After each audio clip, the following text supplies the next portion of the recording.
ایک فقیر دریا کے کنارے بیٹھا تھا۔ کسی نے پوچھا، بابا کیا کر رہے ہو؟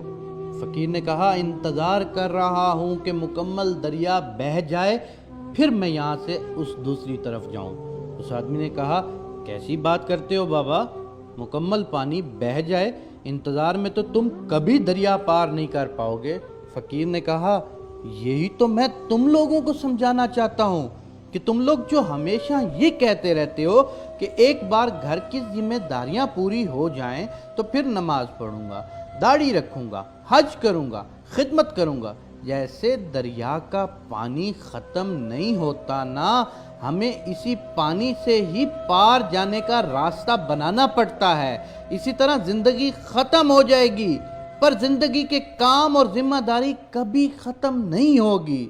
تو ہمیں جو کچھ کرنا ہے، زندگی کے کام کرنے ہیں یا زندگی کے مسائل کو نمٹانا ہے، لیکن اسی مسائل اور کاموں کے درمیان ہمیں اللہ کو بھی راضی کرنا ہے۔ ہمیں اسی مسائل اور کاموں کے دوران اللہ کی عبادت بھی کرنی ہے۔ ہمیں چاہیے کہ جب نماز کا وقت ہو، سارے کاموں کو ایک طرف رکھ کر مسجد کی طرف صحیح کریں۔ ہم ذرا سی بات پر نماز ترک کر دیتے ہیں، دنیا کے چھوٹے سے چھوٹے کام کے لیے ہم نماز کو ضائع کر دیتے ہیں۔ اللہ تعالیٰ ہمیں اس عمل کی توفیق عطا فرمائے جو ہمارے لیے آخرت میں مسرت کا باعث بنے۔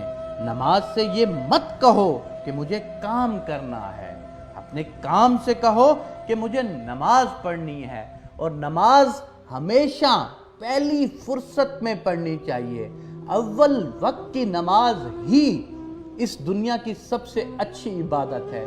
اور اگر یہ میرا میسج کچھ نوجوان سن رہے ہیں تو میرا میسج میں تھوڑی سی بات میں ان نوجوانوں تک بھی ضرور کرنا چاہوں گا کہ بڑھاپے کی عبادت سے وہ جوانی کی ایک نماز اتنی بہتر ہے، بڑھاپے کے 5 سالوں کی نمازوں کے برابر ہے، کیونکہ بڑھاپے میں آپ کو سب کچھ وہ نظر آ رہا ہوتا ہے کہ آپ نے اب مرنا ہے۔